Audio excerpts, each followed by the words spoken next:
फ़ाखिर आपसे आगाज़ करूँगा। यौम आज़ादी के मौके के ऊपर आपका क्या तज्ज़िया है कि क्या खोया और क्या पाया? जी, अस्सलाम वालेकुम मलिक साहब एंड अस्सलाम वालेकुम जवाद। पूरी कौम को बहुत बहुत यौम वालेकुम आज़ादी मुबारक हो। पूरी कौम को यौम आज़ादी मुबारक हो with all the flaws and all the imperfections. ये जो मुल्क है ये हमारी जान का टुकड़ा है, और ये कौम हमारी जान का टुकड़ा है। हमारी कौम, ये हमारी फैमिली है। We are one big family Pakistanis. दुनिया में जहाँ कहीं भी हों अच्छा लगता है। जी, मैं कोई मुफक्कर और दानिश्वर तो हूँ नहीं, लेकिन मुझे लगता है कि हमारी मुनाफ़क़त जो है हमारी, वो हमें ले डूबी है। हम मुनाफ़क़त बहुत करते हैं। हम बोलते कुछ हैं, टीवी पे आके बोल कुछ और होते हैं, भाषण हमारे कुछ और होते हैं, whereas in real life हम जो प्रैक्टिस करते हैं वो हम कुछ और करते हैं, प्रीच हम कुछ और कर रहे होते हैं। एंड ये टॉप टू बॉटम है, इसमें आप भी शायद शामिल हों, इसमें मैं भी यकीनन शामिल होऊंगा, और सब लोग। तो मुनाफ़क़त से जान छुड़ाएं। एक छोटी सी मिसाल, हम बड़ी बात करते हैं कि फ़लाना जो है वो 2 नंबर पैसे बनाता है, फ़लाना जो है वो करप्शन करता है। अच्छा, जब वो पैसे बना रहे होते हैं तो हम दोस्ती भी उनसे करना चाहते हैं, क्योंकि उनके पास पैसा होता है। जब पैसा होता है तो नेटवर्किंग होती है, फिर सिफारिशें भी उन लोगों की चलती हैं। तो हम जो दोस्त यार वगैरह पैसा 2 नंबर का बना रहे होते हैं, हम उनको जफ्फा भी डाल लेते हैं, वेयर एज़ हम पीछे उनकी तनकीद भी कर रहे होते हैं। वैसे हम बहुत बड़े नेक साधु बने होते हैं कि जी करप्शन नहीं होनी चाहिए, ये नहीं होना चाहिए। हम उन्हीं लोगों से दोस्ती करते हैं ताकि हम उनके साथ पार्टी भी करें। ये हम मुनाफिक हैं। हम बातें बड़ी बड़ी करते हैं मेरिट की। अपने बच्चों के लिए हम नाजायज़ एडमिशन्स के लिए हम स्कूल कॉलेजेस वगैरह के अंदर सिफारिशें वहाँ भी हम कर रहे होते हैं। बच्चों के लिए मुलाजमत के लिए भी सिफारिशें कर रहे होते हैं। वैसे हम बहुत बड़े साधु हैं, हम बहुत बड़े ईमानदार लोग हैं, बोल बचन हैं। हम लोग सिर्फ वी आर ऑल टॉक। हम जो प्रीच करते हैं हम वो प्रैक्टिस नहीं करते। हमारी मुनाफ़क़त हमें ले डूबी है। दूसरा, आप इधर उधर देखते हैं, बातें तो बड़ी करते हैं, लेकिन आप देख लें एक आम जो भी बंदा है वो अपने बच्चों को अगर बाहर पढ़ा सकता है, उसका जो लाइफ स्टाइल है, उसकी जो गाड़ियाँ हैं, उसके जो घर हैं, सब कुछ है। ये कोई रॉकेट साइंस नहीं है कि आप पता चलाएं कि कौन करप्शन करता है कौन नहीं करता। मुझे लगता है हम पकड़ना ही नहीं चाहते, क्योंकि हम इतने कंफर्टेबल हो गए हैं, हम इस कंफर्ट जोन के अंदर हम खुद रच बस गए हैं कि अगर क्रैकडाउन कोई होगा तो हमारी भी छोटी मोटी चवन्नी ठन्नी पकड़ी जाएगी।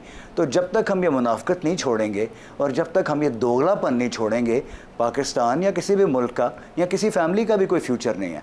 तो हम जो कोसते हैं पॉलिटिशियंस को, कोसते हैं हम फ़ौज को, कोसते हैं हम ब्यूरोक्रेसी को, हम खुद उसका हिस्सा हैं।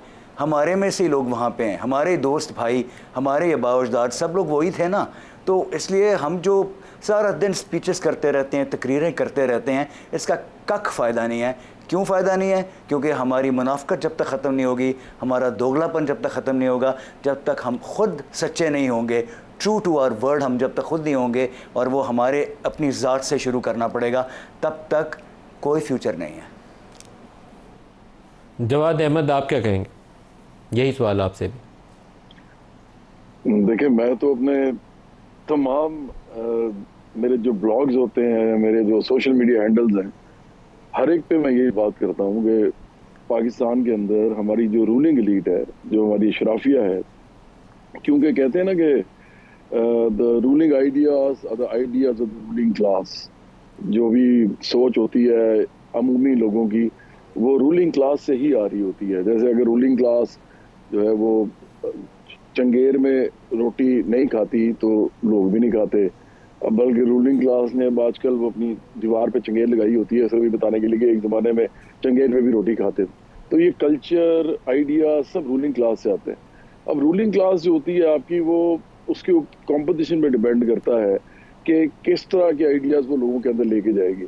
अगर आपकी रूलिंग क्लास जो है वो बहुत बड़े बड़े दौलतमंद सरमायादार जागीरदार माफियाज हैं, और वो जिन तरीकों से पैसा बना रहे हैं एक ऐसे थर्ड वर्ल्ड कंट्री में, यहाँ पे एक बड़ा ही फ्रैक्चर्ड किस्म का कैपिटलिज्म है, ऐसा कैपिटलिज्म जो कि आम लोगों को कुछ नहीं दे पा रहा, और सिर्फ चंद लोग जो है उनके हाथों में दौलत सारी जमा हो रही है। तो फिर वो लोग जो है वो उनके अंदर करप्शन तो होती ही है, क्योंकि वो कानूनी और गैर कानूनी दोनों तरीकों से पैसा बना रहे होते हैं। क्रोनी कैपिटलिज्म होता है, मतलब वो पाकिस्तान के अंदर एमनेस्टी भी लेके आते हैं, वो प्ली बार्गेन भी करते हैं, वो SROs जिसको स्टैट्यूटरी रेगुलेटरी ऑर्डिनेंस कहते हैं वो भी लेके आते हैं, उसके अलावा कर्जे माफ कराते हैं, फिर कर्जे बड़े बड़े लेते भी हैं।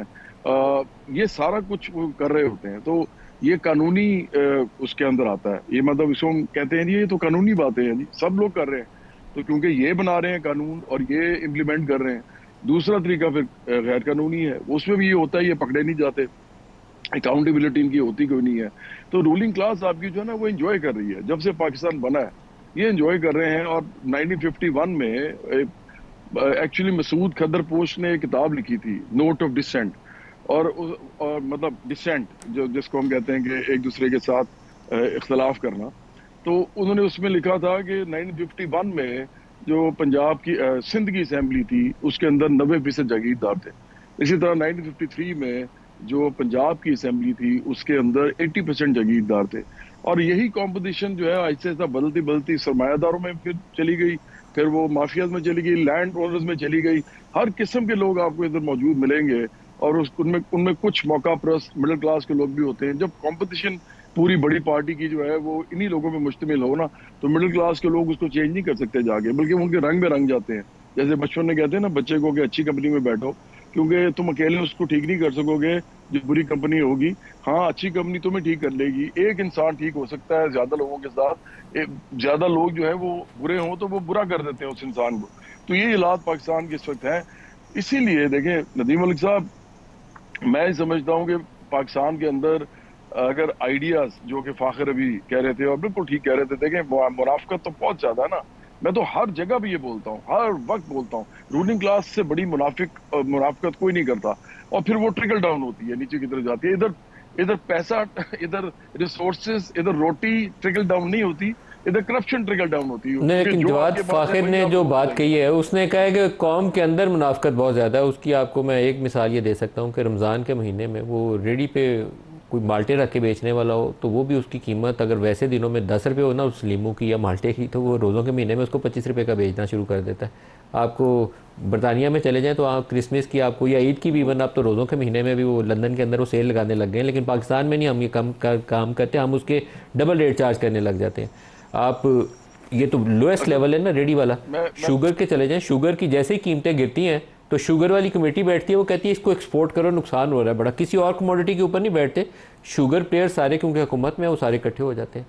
पावर सेक्टर में जितनी हुकूमतें आ जाए, जो मर्जी पार्टी आ जाए, does not matter, it's Tehreek Insaf और पीपल्स पार्टी या नून लीग, सब एक पावर प्लांट लेके बैठे होते हैं, वो अंदर आते हैं, वो अपने मफादात का तहफ़्फ़ुज़ करते हैं। तो टॉप टू बॉटम हमारे अंदर कुछ खराबियाँ ज़्यादा नहीं पैदा हो गई एज ए नेशन।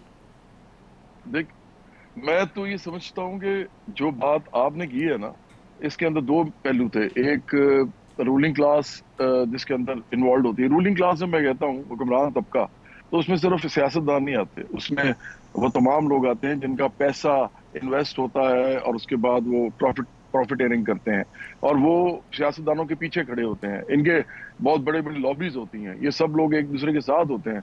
मतलब अगर पाकिस्तान के, मैं नाम नहीं लेता, कोई बहुत बड़े सरमायादार अगर हैं तो उनको नवाज शरीफ भी चाहिए है, उनको आसिफ जरी भी चाहिए, उनको इमरान खान भी चाहिए, उन्होंने पैसा बनाना है। तो वो जो कानून बना रहे हैं ये तीनों लोग, जो ये तीनों पार्टीज बना रही हैं, वो उन साहब के हक में बना रही हैं। ये जो ठेले वाला है उसके हक में नहीं बना रही। ठेले वाला क्या करता है, वो देखता है कि मेरे पास तो कुछ है ही नहीं, मैं ये करप्शन करते हैं, ये लोग इतनी बड़ी गाड़ियों में फिर रहे हैं, बड़े बड़े घर हैं, तो मैं भी फिर क्या करूं, मैंने भी बच्चे पालने हैं, स्कूल तो मेरे बच्चे अच्छे स्कूल में जाते नहीं है। तो वो फिर ट्रिकल डाउन करता है ना। मैं ये कह रहा हूं कि देखें, अगर आपने इस मुल्क को बदलना है ना, तो आपको इनकी पार्लियामेंट के अंदर कॉम्पिटिशन बदलनी पड़ेगी। जो लोग वहां पे मौजूद हैं इस वक्त, अगर ये लोग बैठे रहेंगे, जागीरदार सरमायादार माफियाज बैठे रहेंगे, आप जो मर्जी कर लें। अच्छा, फिर आर्मी देखें, बार बार लोग मुझे कहते हैं कि जी देखें जी पाकिस्तान की जो फौज है ना, इसको सियासत में नहीं आना चाहिए। मैं तो कहता हूं कि हम तो प्रिंसिपल ही समझते हैं नहीं आना चाहिए, बिल्कुल नहीं होना चाहिए उनका कोई किरदार। लेकिन आप मुझे एक बात बताएं, इस मुल्क के अंदर आर्मी कब आई है? जब ये स्टार्ट हुआ है मामला, ये 1954 से स्टार्ट हुआ है और वहां से लेके आज तक चल रहा है। 1956 में करारदाद मकासद आती है, उसके बाद फिर अब फौज जो है वो उसका थोड़ा बहुत ज्यादा अमल दखल होता है, फिर यूब खान आ जाते हैं थोड़े अर्से के बाद, और आहिस्ता आहिस्ता वो शरायत कर जाती है। और उसकी वजह क्या है, उनको भी पता है, उनको भी पता है कि ये जो रूलिंग क्लास है क्या है, और वो उसमें उसका फिर वो भी हिस्सा बन गए। अब मुझे नहीं पता, अब ये इससे सबक सीखेंगे मिडिल क्लास के लोग होते हैं ना, ये जो फौज में ज्यादातर लोग मिडिल क्लास से होते हैं, लोअर मिडिल क्लास और स्पाइयों की कॉम्पिटिशन जो होती है वो होते हैं वर्किंग क्लास से भी होते हैं, गांव देहातों से भी होते हैं। ये सब लोग लीड के नहीं हैं। बहुत कम आपको ऐसे कोई जनरल्स मिलेंगे जो कि लीड से आए हुए हैं या जिनके बाप दादा जनरल थे और उन्होंने बहुत पैसा बनाया और उनके बच्चे आर्मी में हैं। ज्यादातर ये मिडिल क्लास से लोग हैं।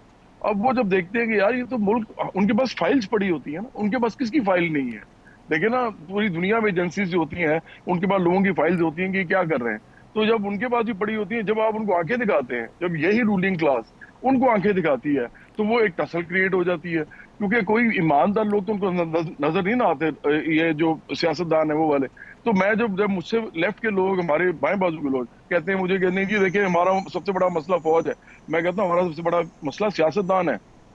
सियासतदान है उसी क्लास से सारे, और इसीलिए बराबरी पार्टी बनाई थी ना। क्योंकि पाकिस्तान सिर्फ नहीं, आप डेवलप्ड कंट्रीज में चले जाएं, वहां पर भी कहीं ना कहीं वर्किंग क्लास और लोअर मिडिल क्लास और मिडिल क्लास को एक देने के लिए, कवर देने के लिए, उनको उनके ऊपर कट्स ना लगे,